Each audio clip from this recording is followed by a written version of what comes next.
Yanamashi Dai Sidi Mibama Ade Sakha Manadan Shaulanya Tunga Yogi Myamanadai Nyadai So Nere Sambogale Yedazin Sisen Nere The Yue Sisen Nere Behu Udi Biro Sisen Nere Penle Tamodiazi Udi Biro Sisen Nere Yaswabia Bawa Elumiano Mura Nadi Babadi Yupama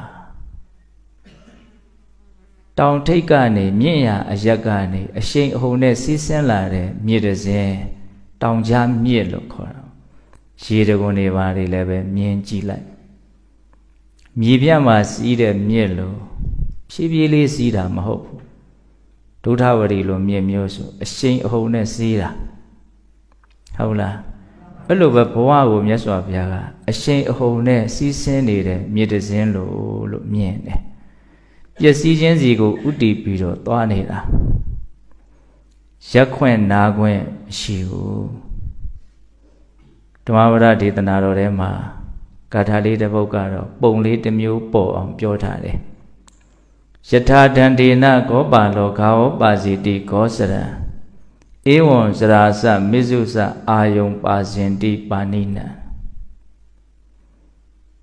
Noajauna, the Togo Kain Piro. Tu yao lo de suggestion go uti piro tu ye noari go mount nene. Pono ngega toya data ma GPNA sura. No jong trapi swing. The chute no jong the maro. Tumiano anga jauna le shi, go by no jauna le shi. Ranari chile golong pi with a slow date, no OG. Aga no jong le luga, baguado. Taboji, Kai Biro, Naugani, light. Do Twazi Nea, Udi Biro, di Noa Oji, Mount Ne. Aranoa Ojia, Niensa Lomea, Mabego Twajene, Lu, Yuiche Lule, Mea. Do Mount Ne Nea, over Toyame. Noajanga Mount Ne Nea, over Toyame. Elove Tatuaria leve. Sera Marana Sore. Di the body area. Tadawari at the go, Mount Nene, Bedigo Uti Piro, Mount Nena Rosora, Piasigenzigo Uti Piro, Mount Nena. Sajet the Kukuzigo Uti Piro, Noajana, Noarigo, Mount Nene the Lumio. The Bawa de Aya, Poponoye at the go, Piasigendi Yao, Mount Nene. The chosen Toto down Kayi Yao Nebi. Dame Kayi out there may out fools so that leve, Pioaro Kadabe. Pabulo Sura, I made the one way again the show so that Zagago Gpiro. The children and a Nezajako Dan Yautua. Howla. Other Jima Yaume, Lotamachagale, Mashi. No. The Adi did an allego Gme, Pomono de Dea, Yensan Wemishi. The Nebi, the Net, the Labi, the Latia beat the Ye. Daga Wigwa Lomarelli, the Nai beat the Nai, the Minute beat the Minute, the second beat the second, the chain beat the chain. Pono Nika Lari, Pane Nika Laro, Yasijan and Nika Lari, a jump the Mew net, Yasi Dolime. Hello, Yasia me so that down, Pomonoma, Tiquen. Machine, no? They jararo, Yesi Toanime. The Bane ladder to the laser, Kaitoanirane, Aloma Dule. The boa beat the boa. Shipbo needed and the Tago Gme swing, Leve, Kaitoanane, alone Dule. The boa Pono Kukaitoanire. The Java Piame. Piabi and outer Poata Cook. Go Tagare, say Tari Alioswa, go Sidana Alioswa, go Gandia Alioswa. Poata Cuckoo, Sepshime. Sepshi be should go Yanimala, Yamane. Sebiro to Sabi Surega, so only go Jive Biro to Animawe. Tobiami, Poata Kune, Yomission, a song, no, though Taniane cheap Yomission, a so machine. A so machine, where Jima so much, so here. ယဟန္တာများဖြစ်အောင်လုပ်နိုင်လို့ပြိဋိဘံစံပြီဆိုတော့ဆုံးမယ်ဟုတ်လားအန္တကိရိယာယအဆုံးကိုပြုနိုင်တယ်အဆုံးကိုပြုနိုင်ဖို့မနေ့ကတော့ဘုံဘုံပြောခဲ့သေးတယ်သူတိမလူလင်ကအဆုံးကိုမေးတာလေအစနဲ့အလယ်ပဲတွေ့ရတယ်အဆုံးကိုမတွေ့ရဘူးဆိုတာအဲ့တော့ဘုံဘုံတို့အရဟတမေညာအရဟတဖို့ညာမရမချင်းဘဝခရီးဟာမဆုံးဘူးတဘဝပြီးတဘဝသွားတာတဘဝကိုခရီးလို့ပြောလိုက်ရင်ဘုံဘုံတို့ဟာတဘဝပြီးတဘဝသွားနေတဲ့အနေအထားကိုပဲအပြေးလွှားစိတ်ထဲမှာမြင်မိတာဒီဘဝထဲမှာကိုပဲတစ်ချိန်ပြီးတစ်ချိန်ပြေးလွှားတဲ့ပုံစံမျိုးနဲ့သွားနေရတဲ့အရှိန်အဟုန်နဲ့ရွေလျားနေရတယ်ဆိုတာကိုမြင်တတ်ဖို့လိုတယ်ခုယောဂီများတတိပဋ္ဌာန်ဘာဝနာအားထုတ်တယ်ဆိုတာအရှိန်အဟုန်နဲ့ကိုယုံနာဟာဖြစ်တယ်ပြက်တယ်ဖြစ်တယ်ပြက်တယ်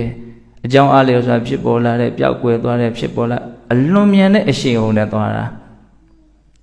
အခုဖျောင်းနိုင်မီလေးတိုင်းထွန်းထားတာကိုမျက်စိနဲ့မြင်အောင်ကြည့်ဒီမီးတောက်ကလေးဟာအချိန်တိုင်းသေတယ်အချိန်တိုင်းအသစ်တောက်တယ်ဒါပေမဲ့ကျွတ်တို့ရဲ့ပဂရိမျက်စိက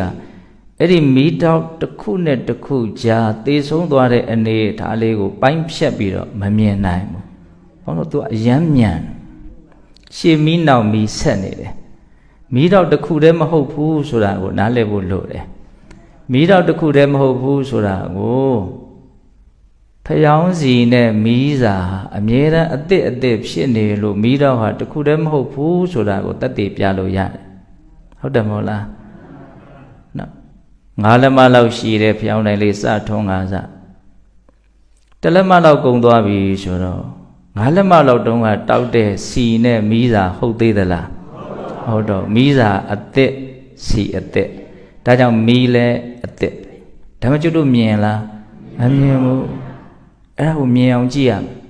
အဲ့ဒါမြတ်စွာဘုရားဘဝရဲ့ဖြစ်စဉ်ဘဝခရီးကိုဘလောက်မြန်မြန်ဆန်းဆန်းသွားနေတယ်လဲဆိုတာကိုအဲ့ဒီမီးတောက်ကလေးနဲ့လည်းဥပမာပေးတယ်ဒီပဇာလာဝိယ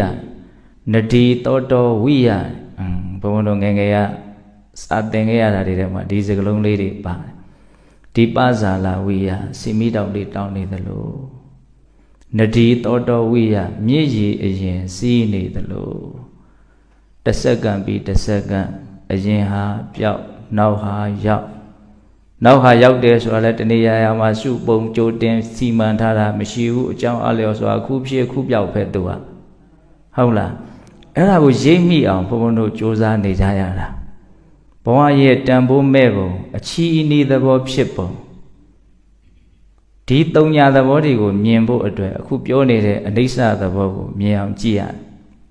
အဲ့ဒီအနိစ္စကိုပဲရည်ရွယ်ပြီးတော့ဘဝခရီးသွားနေတယ်နော်ကျောင်းကြီးတို့ဒီလာတော့ကကားစီးပြီးတော့လာကြမဲ့လူတွေကြီးပဲလမ်းဘေးဝဲရမှာရှုခင်းတွေကိုရေးနဲ့မြင်ခဲ့ရတယ်ဟုတ်တယ်မဟုတ်လားနော်တွေ့ကြုံခဲ့ရတဲ့ရှုခင်းတွေကိုထားခဲ့အသစ်ရှုခင်းတွေကိုတွေ့ကြုံရင်းနဲ့အဲ့ဒါဒီရောက်လာတာအဲ့ဒါနဲ့လည်းအလွန်တူတယ်အဲ့တော့ဘဝခရီးကိုဘုံဘုံတို့သွားနေကြတယ်အခုဘုံဘုံကဘာကိုစူးစမ်းပြောနေတယ်ဆိုတော့ခရီးသည်တွေအချိန်တိုင်းသွားနေတယ်နားလို့မရရက်လို့မရအိတ်တုံးတောင်နားလို့မရဒီဘဝမှာလည်းပဲတရက်ပြီးတရက်တစ်ချိန်ပြီးတစ်ချိန်သွားနေတော့ဒီဘဝပြီးရင်လည်းနောက်ဘဝဆက်သွားမယ်အဲ့ဒါတဘဝပြီးတဘဝလည်းသွားနေတာပဲ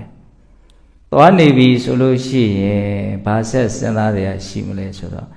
လမ်းပေါ်မှာသွားမှာပေါ့နော်လမ်းမရှိဘဲနဲ့ဘလို့သွားမှာတော့ဟုတ်လားအဲ့တော့အဲ့ဒီလမ်းကဘလို့တော့လမ်းဆိုရင်လမ်းမှန်တဲ့မြတ်ဟာတဏှာရာစီကိုရောက်သွားစီမှာပဲအဲ့တော့မြတ်စွာဘုရားကအကုသိုလ်တရားတွေကိုပန်းတိုင်ဇိုးတွေကိုရောက်တက်လို့လမ်းဇိုးများနဲ့တူတယ်လို့ဟောတယ်အလွန်ဆိုးတဲ့လမ်းသွားနေတော့မှလည်းပဲလမ်းကခဏခဏနဲ့ဆိုးလိုက်တာ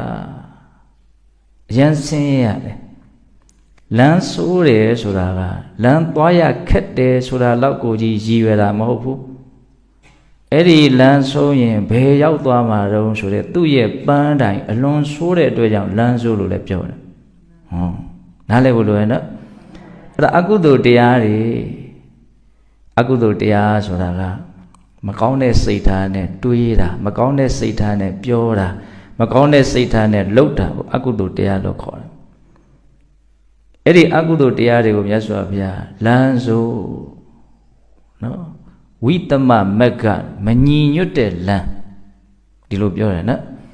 ကုသိုလ်တရားတွေကိုကြားတော့လမ်းကောင်းရှောက်လန်းနေတော့မှလည်းပဲညီညွတ်တယ်ချောမွေတယ်ဂလုတ်ကစင်းဘာမှမရှိဘူးချောတယ်လမ်းဆုံးရောက်ပြီဆိုရင်လည်းပဲပန်းတိုင်ကအလွန်မှကောင်းတယ်ရှောက်လန်းနေရတော့မှလည်းချမ်းသာတယ်ရောက်သွားပြီဆိုတော့လည်းချမ်းသာတယ်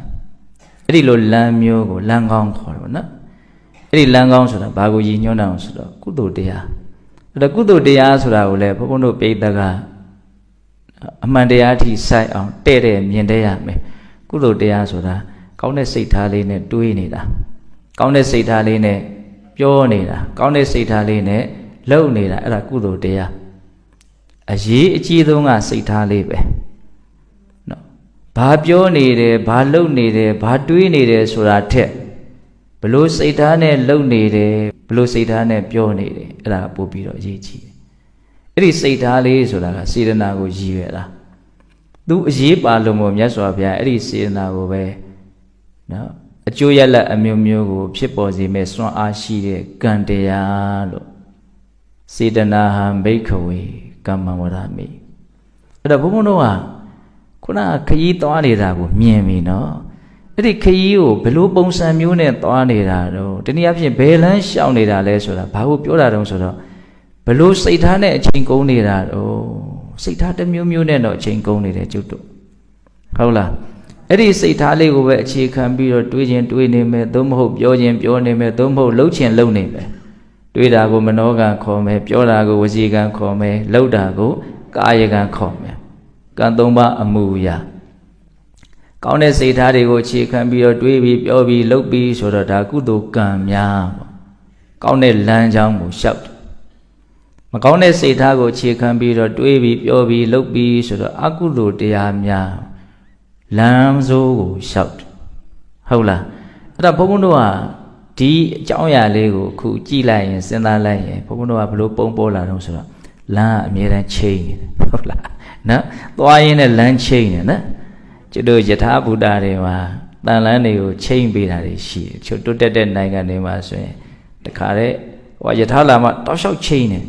လမ်းချိန်လိုက်တာနဲ့ယထာလမ်းကြောင်းဘာဖြစ်သွားတာတော့ပြောင်းသွားတာ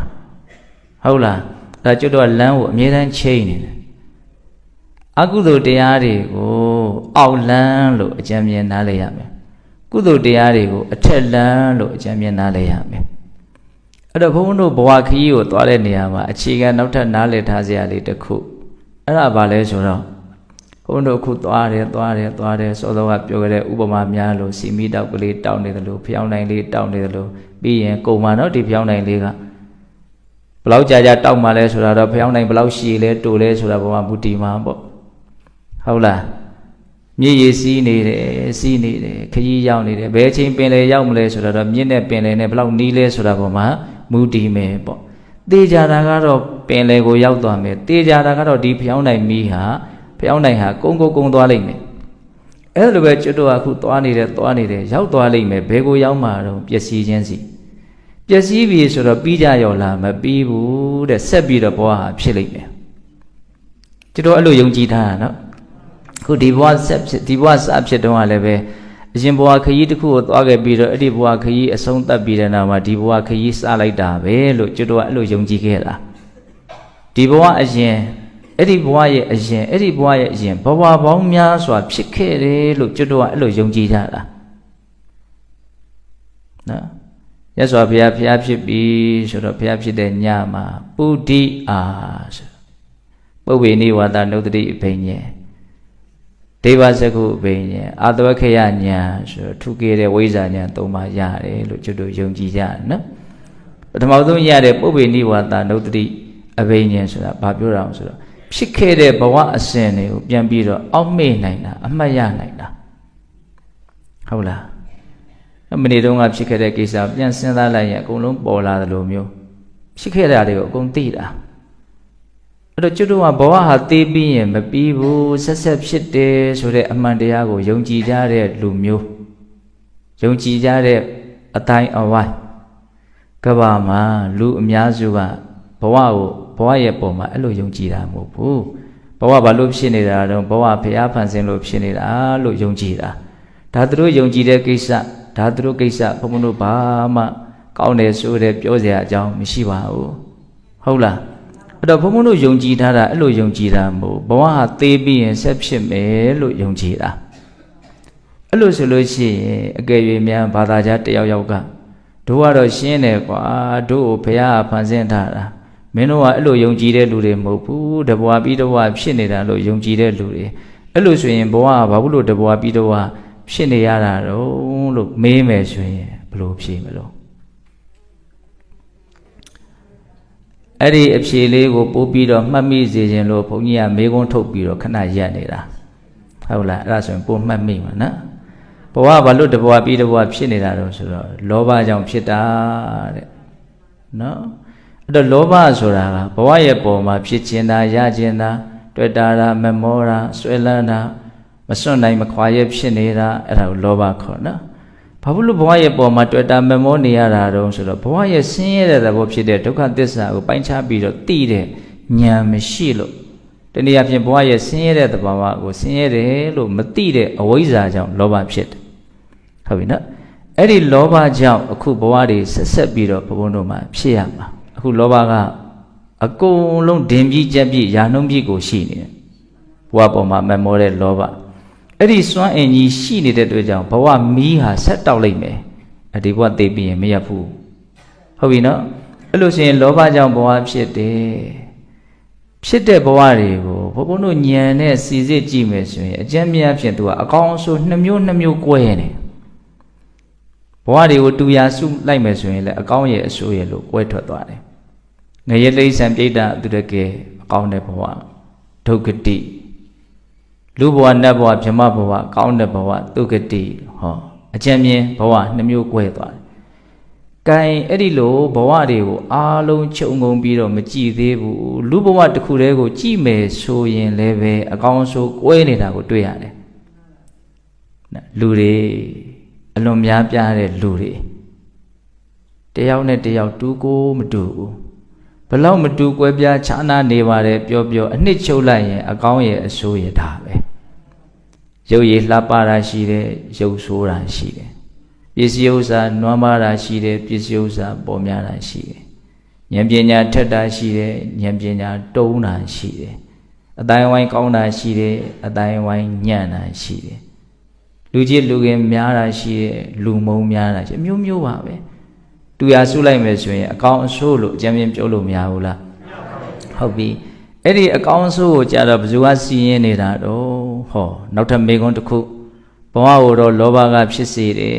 တဏှာပောနောဘဝိကာဆိုတဲ့ဒေသနာကိုထောက်မယ်ဆိုရင်လည်းထင်ရှားတယ်ဘဝကိုလောဘကဖြစ်စေတယ်ဟုတ်လား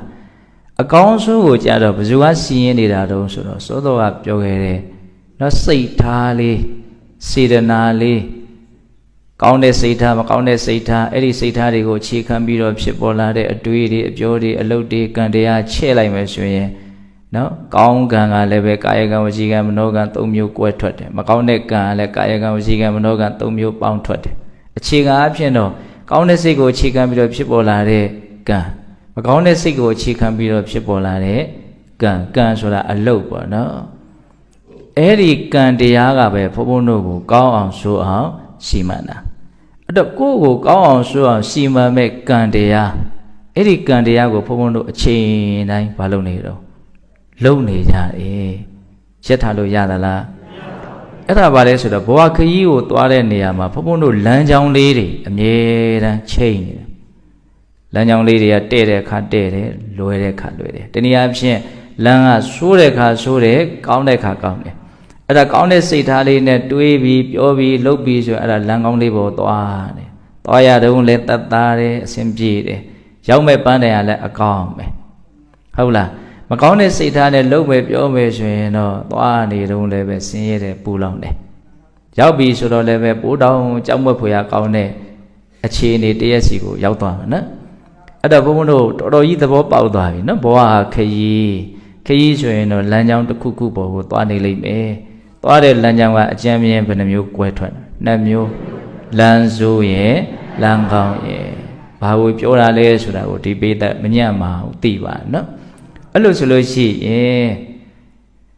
လူဘဝမှာလည်းပဲအခြေအနေဆိုးတွေဆင်းရဲတွေမကောင်းတာတွေကိုပဲဖြစ်စေတဲ့လမ်းအောက်လမ်းပေါ့တန်တရားနဲ့ချီဘုံဘဝနဲ့ချီပြီးတော့ပြောမယ်ဆိုရင်လည်းငရဲတိဋ္ဌံပြိတ္တာအတုကဲဆိုတဲ့ယုံညံ့တဲ့ဘဝတွေကိုရောက်သွားစေတဲ့လမ်းဘာလမ်းတော့အောက်လမ်းပေါ့ဟုတ်လားလူဘဝမှာလည်းအစဉ်ပြေမှုအမျိုးမျိုးကိုဖြစ်စေမဲ့ဘုံဘဝနဲ့ချီပြီးတော့ပြောမယ်ဆိုလို့ရှိရင်လည်းလူဘဝနတ်ဘဝပြမဘဝဆိုတဲ့အစဉ်အတန်းရှိတဲ့ဉာဏ်ရည်အသွေးမြင့်တဲ့ဘဝမျိုးကိုရောက်စေတဲ့ရစေတတ်တဲ့လမ်းကိုကြတော့ဘာပြောမလို့အထက်လမ်းအောက်လမ်းအထက်လမ်းဟုတ်လားအခုကုသိုလ်ရှင်တွေကိုဒါကအနုမောဒနာတရားအနေနဲ့ဘုံဘုံကပြောနေတာ။အော်တို့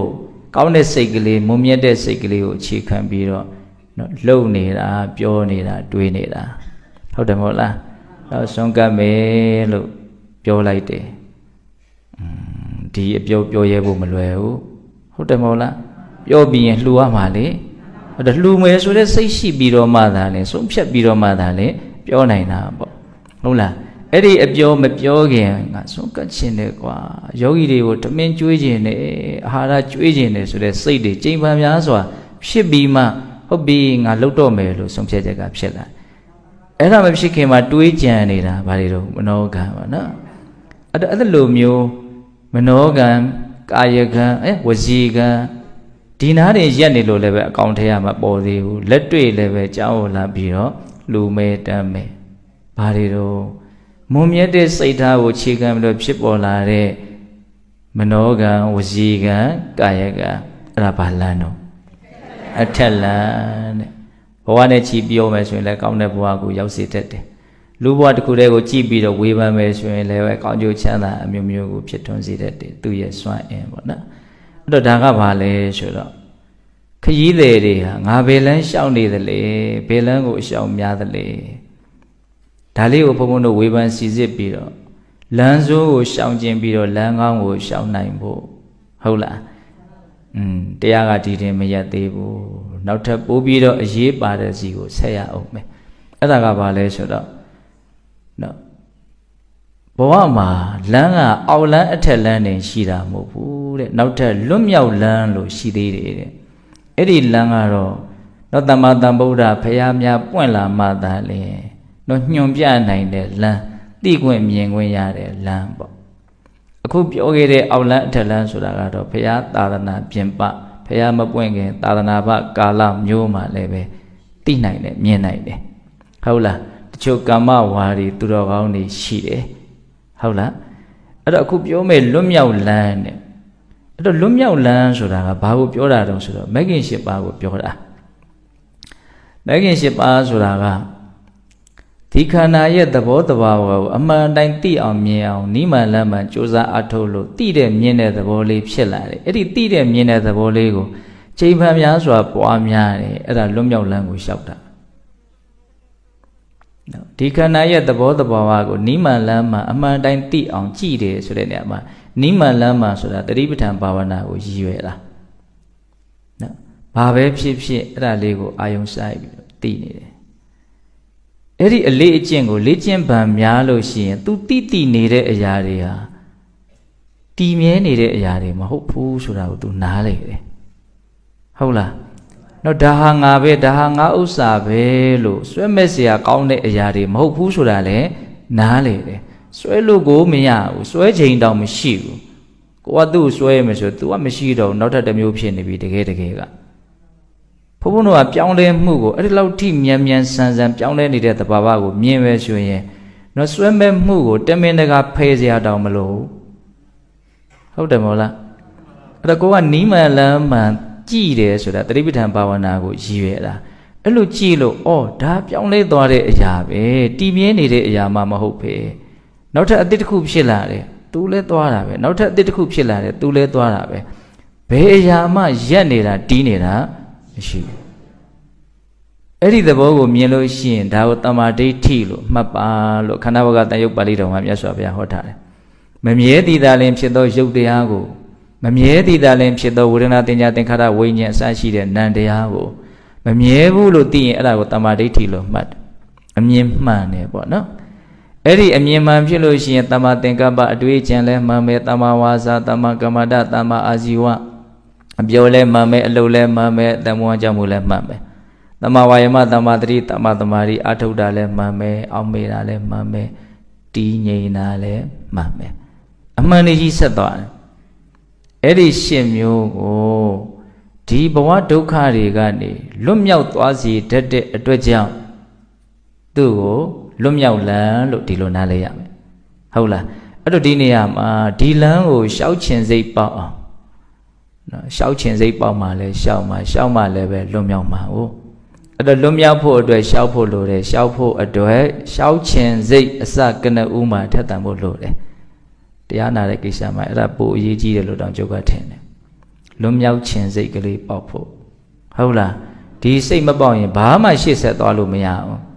အဲ့တော့လွတ်မြောက်ခြင်းစိတ်ပေါက်ဖို့ဆိုတာကပြောသလောက်လွယ်တဲ့ကိစ္စမဟုတ်ဘူးဘာဖြစ်လို့ဆိုတော့ကျွတ်တို့ရဲ့အဝိဇ္ဇာကထူထက်တယ်ထူထဲတယ်ဒုနဲ့ဒဲနဲ့ဖောက်နိုင်ဖို့မလွယ်ဘူး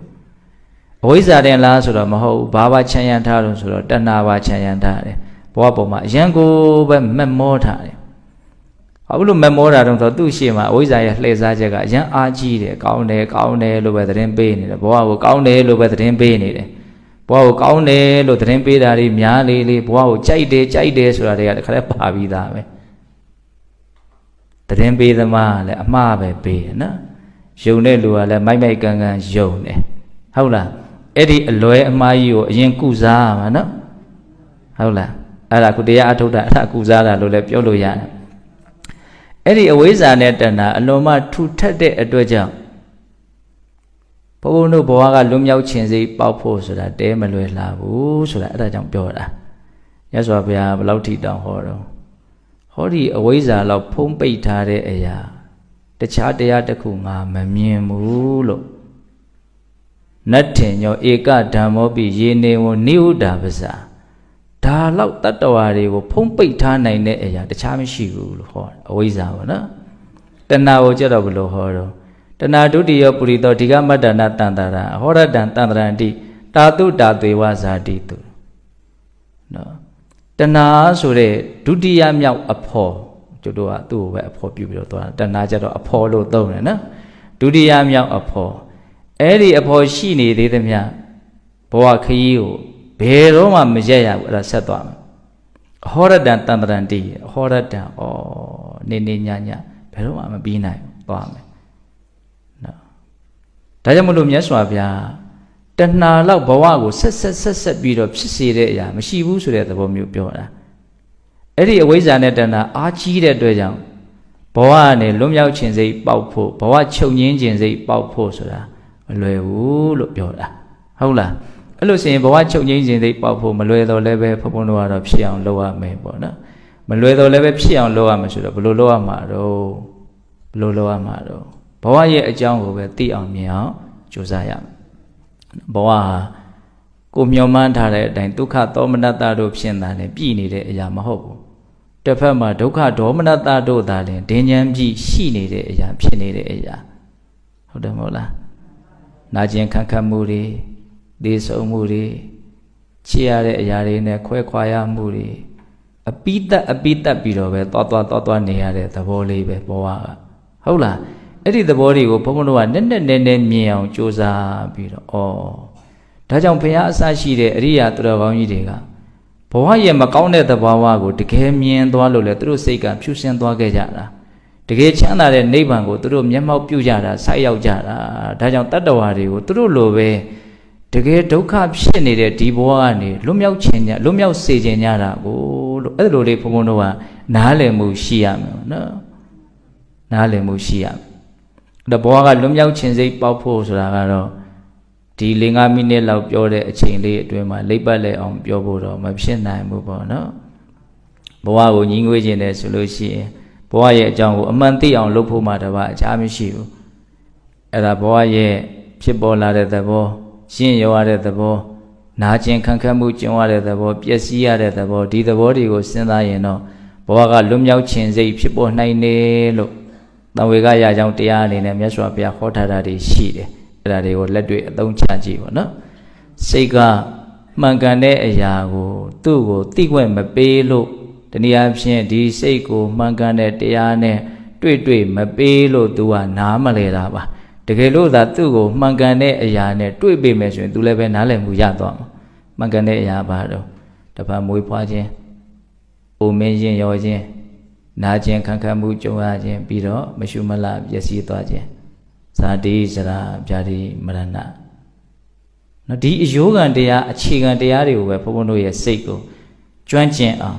သိတာမြင်တာတွေနဲ့ဆိုင်အောင်ကျေပြန့်အောင်လေ့ကျင့်မယ်ဆိုလို့ရှိရင်ဘဝရဲ့ပေါ်မှာညီးငွေတဲ့သဘောတနည်းအားဖြင့်ဘဝကလွတ်မြောက်လို့တဲ့သဘောဖြစ်နိုင်တယ်ပေါ့နော်အဲ့ဒါဘဝကလွတ်မြောက်ခြင်းပြီးဘဝဒုက္ခတွေငြိမ်းခြင်းပြီးနိဗ္ဗာန်ဆိုတဲ့အငြိမ်းတက်ကိုစိုက်ရောက်ပြီးတော့ဒုက္ခတွေငြိမ်းသွားခြင်းပြီးတနည်းအားဖြင့်ခရီးသွားရတာတွေပင်ပန်းလိုက်တာဆိုတော့စကားလေးကိုပြန်ကောက်အောင်ရင်လေခရီးသွားနေတယ်လို့သိပံများရင်လည်းပဲနားခြင်းစိတ်တော့အနည်းဆုံးပေါက်နောက်ဆုံးရောက်ရင်နားခြင်းစိတ်ကနားခြင်းစိတ်တင်မကတော့ငါခရီးကိုဆက်ပြီးတော့အပီးအပိုင်ရက်လိုက်ခြင်းပြီဆိုတာမျိုးလည်းဖြစ်နိုင်မယ်ပေါ့ဟုတ်လားအဲ့လိုဆိုရင်ခရီးသွားနေတယ်လို့သိတာကိုကခရီးကိုနားခြင်းစိတ်ရက်ခြင်းစိတ်ဖြစ်ပေါ်လာစေရအကြောင်းတရားတစ်ခုဟုတ်တယ်နော်အဲ့လိုနားခြင်းပြီရက်ခြင်းပြီဆိုရင်ဘုန်းဘုန်းတို့ဘဝခရီးကိုမရရအောင်မနာရအောင်အမြဲတမ်းတွန်းအားပေးနေတဲ့အဝိဇ္ဇာနဲ့တဏှာအားနေသွားအောင်ကြိုးစားတနည်းအားဖြင့်လွတ်မြောက်လမ်းကိုရှောင်ရမယ်နော်အဲ့တော့လွတ်မြောက်လမ်းဆိုတာဆိုတော့ကအထိုင်လျောက်ပြောခဲ့ပြီနော်ဘာကိုပြောတာတော့မဲခင်၈ပါးတတိပဋ္ဌာန်ဤပညာကိုအသုံးပြုပြီးတော့နော်တတိဝရိယနဲ့ဉာဏ်ပညာနဲ့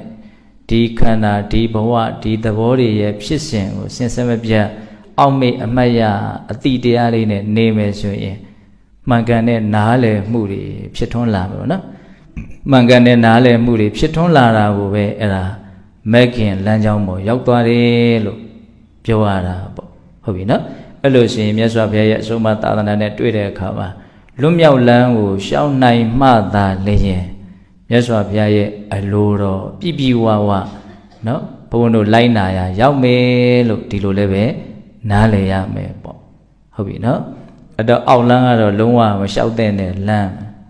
နော်အထက်လမ်းကိုလျှောက်ဖို့ကြိုးစားရမယ်အထက်လမ်းကိုလျှောက်တဲ့နေရာမှာလည်းပဲ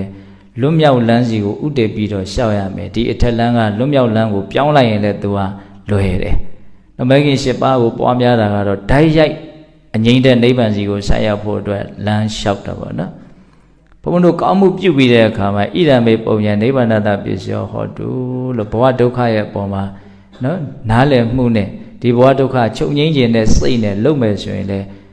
အဲ့ဒီချုပ်ငြိမ်းလိုတဲ့စိတ်နဲ့ငြိမ်းအေးလိုတဲ့စိတ်နဲ့လှုပ်တဲ့ဒါနသီလသမာဓိပညာကုသိုလ်တွေကလည်းပဲနိဗ္ဗာန်ရောက်ဖို့အတွက်တွန်းအားပေးတဲ့အကြောင်းတွေဖြစ်သွားတယ်ပေါ့တနည်းအားဖြင့်အထက်လမ်းကနေပြီးတော့လွတ်မြောက်လမ်းကိုကူးသွားတယ်လို့ဆိုနိုင်ဘူးလားဆိုနိုင်ရတော့အောက်လမ်းရဲ့အထက်လမ်းရဲ့လွတ်မြောက်လမ်းရဲ့သာသနာတော်နဲ့တွေ့တဲ့အခိုက်မှာဘယ်လမ်းကိုရှောင်မိဖို့ကအရေးကြီးဆုံးလဲလို့မေးရင်လွတ်မြောက်လမ်းတဲ့ဒါကတော့ကုသိုလ်ရှင်တွေရောယောဂီများရောနော်စဉ်းစားလက်စနဲ့ဆက်ပြီးတော့ပြည့်ပြည့်စုံအောင်အထက်တန်းကြကြစဉ်းစားနိုင်အောင်မြင်နိုင်အောင်ဘုန်းဘုန်းတို့ကပြောပြတာနော်အောက်လမ်းကိုရှောင်နိုင်ကြတဲ့အထက်လမ်းကိုရှောင်နိုင်ကြတဲ့အထက်လမ်းမှာလည်းပဲလွတ်မြောက်လမ်းစီကိုဥတည်ပြီးတော့ရှောင်လန်းနိုင်ကြတဲ့လွတ်မြောက်လမ်းသီးသန့်မဂ္ဂင်၈ပါးကိုပွားများအထောက်ခြင်းဖြင့်လွတ်မြောက်လမ်းကိုရှောင်လန်းနိုင်ကြတဲ့သူတော်ကောင်းတွေဖြစ်ကြပါစေလို့ဘုန်းဘုန်းတို့ဆန္ဒပြုပြီးတော့ဒီကနေ့ပြုကြရတဲ့ကုသိုလ်ကောင်းမှုအစုစုတို့ရဲ့စွမ်းတတ္တိကြောင့်ဘုရားတပည့်တော်တို့သည်မဉ္ဇဉ်ဘုညမြတ်နိဗ္ဗာန်ကိုလင်းမြန်ထုတ်ချောက်မျက်မှောက်ပြုရစေကုန်သောဟုပတ္တနာအောင်စုပြုကြကုန်ရာတတိဝါတုတဗ္ဗမင်္ဂလာရခန္တုတဗ္ဗဒေဝတာတဗ္ဗဗုဒ္ဓနုဝဝေနတရာဒုက္ခိဝန္တုတိဘဝတုတဗ္ဗမင်္ဂလာရခန္တုတဗ္ဗဒေဝတာတဗ္ဗဓမ္မနုဝဝေနတရာဒုက္ခိဝန္တုတိဘဝတုတဗ္ဗမင်္ဂလာရခန္တုတဗ္ဗဒေဝတာတဗ္ဗသံဃာနုဝဝေနတရာဒုက္ခိဝန္တုတိဒီတုမဂံတေတရားနာပိသပေါင်းတော်ကောင်းတို့စာတာအလုံးသောတတ္တဝအနန္တတို့အားတဗ္ဗမင်္ဂလာလောကီလောကုတ္တရာကောင်းဆိုသမျှမင်္ဂလာဝဝတိဘဝတို့ကောင်းစွာမသိဖြစ်တော်မူကြပါစေတည်းတ သာဝတိဝတ္တမိမိတို့ခန္ဓာကိုယ်မှာစောင့်ကြနေကြကုန်သောနတ်မိမိတို့အိမ်မှာစောင့်ကြနေကြကုန်သောနတ်မိမိတို့သာသနာမိမိတို့ကဘာမှာစောင့်ကြနေကြကုန်သောနတ်မြတ်နဲ့ကောင်းတာပေါင်းတို့ကလည်းပဲရက္ခဏတို့ကောင်းစွာမသွေဆောင်လျှောက်တော်မူနိုင်ကြပါစေတည်းတဗ္ဗဗုဒ္ဓနုဘဝေနကင်းကဝါလူသေးစုမကပွင့်တော်မူကြတဲ့သုတ္တရဘဘုရားရှင်ကိုတော်မြတ်တို့ရဲ့တကူတေဇောအာနုဘော်တော်တို့ကြောင့်၎င်းတဗ္ဗဓမ္မနုဘဝေနမေလီတံဖူလီတံနိဗ္ဗာန်တည်တည်ဆိုသောဆေရသောတရားတော်မြတ်တို့ရဲ့တကူတေဇောအာနုဘော်တော်တို့ကြောင့်၎င်းတဗ္ဗတံဃာနုဘဝေနမေဃထံလေးရောက်ပလတံလေးရောက်ဆိုသောရှေယောတော်ရိယတန်ခါရှင်မြတ်တို့နဲ့တကွာတိလကိုသမာဓိကိုပညာကိုတို့နဲ့ပြည့်စုံတော်မူကြတဲ့သမုဒိတံဃာအရှင်ကောင်းရှင်မြတ်ပေါင်းတို့ရဲ့တကုတေဇောအာနုဘောတော်တို့ရောက်၎င်းတရားနေရောညပါဘေကမဆိုင်ချိန်ရှိတိုင်းဒုက္ခိကိုစိတ်နှပြချမ်းမာချမ်းသာခြင်းရှိကြကုန်သည်ဘဝတို့ကောင်းစွာမသွေဖြစ်တော်မူကြပါစေတည်း